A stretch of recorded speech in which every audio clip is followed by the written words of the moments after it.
దీని మన ఆలోచనల పద్ధతి, మన కాన్ఫ్లిక్ట్స్ ఇవన్నీ మన పర్ఫార్మెన్స్ని ప్రభావితం చేస్తాయి.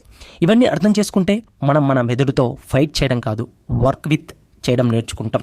ఇవాళ మనం తెలుసుకోబోతున్నాం 5 ముఖ్యమైన కాన్సెప్ట్లు: conversation of energy, guiding structure, recognization, conflict, pattern matching. ఈ 5 మనలోని శక్తిని బయటికి తీసే కీస్. ముందుగా కన్వర్జేషన్ ఆఫ్ ఎనర్జీ. నెగిటివ్ ఎనర్జీని పాజిటివ్గా మార్చడం. మనలోని ప్రతి ఎమోషన్, యాంగరు, జలసీ, ఫ్రస్ట్రేషన్ ఇవన్నీ ఎనర్జీ రూపంలో ఉంటాయి.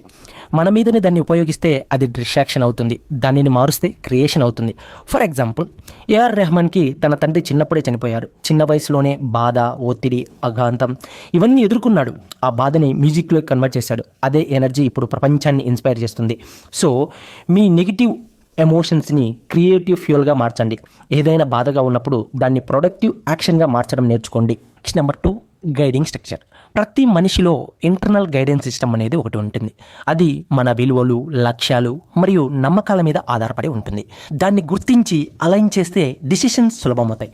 For example, Infosys founder Narayana Murthy గారు ఎప్పుడు ఇంటిగ్రిటీ, ఫెయిర్నెస్ మీద ఆధారపడి డిసిషన్ తీసుకున్నారు. ఇన్ఫోసిస్లో ఆయనకి పెద్ద పెద్ద ప్రాజెక్టులు దొరక్కపోయినా ఎథికల్ బిజినెస్ అనే గైడింగ్ స్ట్రక్చర్ వల్ల బ్రాండ్ గ్లోబల్ వాల్యూకి వెళ్ళింది. సో మీ గైడింగ్ స్ట్రక్చర్ స్పష్టంగా ఉంచుకోండి. నేనెవరు, నేను ఎందుకు ఇది చేస్తున్నాను అనే క్లారిటీ డిసిషన్స్ని గైడ్ చేస్తుంది. Number 3, recognition. మనలోని శక్తిని గుర్తించడం. మనకున్న స్కిల్స్, స్ట్రెంగ్త్ మనమే గుర్తించకపోతే ఎవరు గుర్తించరు.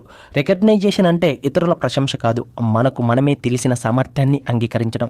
ఫర్ ఎగ్జాంపుల్, మేరీ కోమ్ చిన్న పట్టణం నుంచి బాక్సింగ్ ప్రారంభించింది. ఎవ్వరూ సీరియస్గా తీసుకోలేదు, కానీ ఆమె తన పొటెన్షియల్ని గుర్తించి కన్సిస్టెంట్గా ప్రాక్టీస్ చేసింది. తర్వాత ప్రపంచ ఛాంపియన్ అయింది. సో మీ సెల్ఫ్ రికగ్నైజేషన్ పెరిగితే సెల్ఫ్ కాన్ఫిడెన్స్ కూడా పెరుగుతుంది. మీ సామర్థ్యాన్ని మీరు గుర్తించినప్పుడే ప్రపంచం కూడా మిమ్మల్ని గుర్తిస్తుంది. Number 4, conflict. మనలోని సంఘర్షణ. మన డిసిషన్లో చాలాసార్లు కాన్ఫ్లిక్ట్ ఉంటుంది.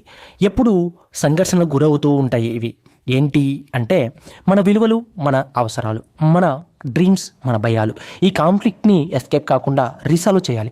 For example, Sathyan Nadella Microsoft CEO అయ్యే ముందు తన టీంని ఎక్కువగా ప్రెజర్కి గురి చేసేవాడు. తర్వాత ఆయన రియలైజ్ అయ్యాడు ఎంపతి లేకుండా లీడర్షిప్ వర్క్ చేయదు అని. సో ఆలోచన మార్చుకున్న తర్వాత మైక్రోసాఫ్ట్ కల్చర్ మారింది. కాన్ఫ్లిక్ట్ని రీసాల్వ్ చేయడం ద్వారా ఆయన లీడర్షిప్ స్టైల్ ఎవాల్వ్ అయింది. సో కాన్ఫ్లిక్ట్స్ని తప్పించుకోవడం కాదు, అనలైజ్ చేసి బ్యాలెన్స్ చేయడం నేర్చుకోండి. అదే గ్రోత్కి మొదటి దశ. Pattern matching. మన మెదడు కొత్త సమాచారాన్ని పాత అనుభవాలతో కనెక్ట్ చేస్తుంది. అదే ప్యాటర్న్ మ్యాచింగ్. ఇది లెర్నింగ్కి బలమిస్తుంది, కానీ బయాస్కి కూడా కారణమవుతుంది.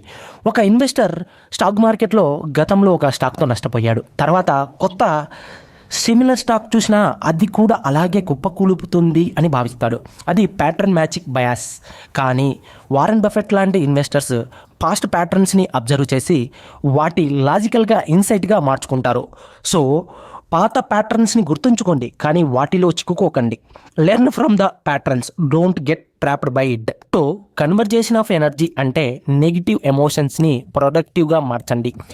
గైడింగ్ స్ట్రక్చర్ అంటే మీ విలువల ఆధారంగా నిర్ణయాలు తీసుకోండి. రికగ్నైజేషన్ అంటే మీ సామర్థ్యాన్ని మీరు ముందుగా గుర్తించండి. కాన్ఫ్లిక్ట్ అంటే భయం, విలువల మధ్య బ్యాలెన్స్ నేర్చుకోండి.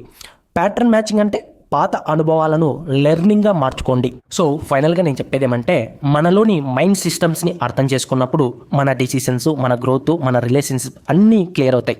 మరొక ఇంట్రెస్టింగ్ వీడియోతో మళ్ళీ కలుద్దాం. Thank you for watching. Keep smiling.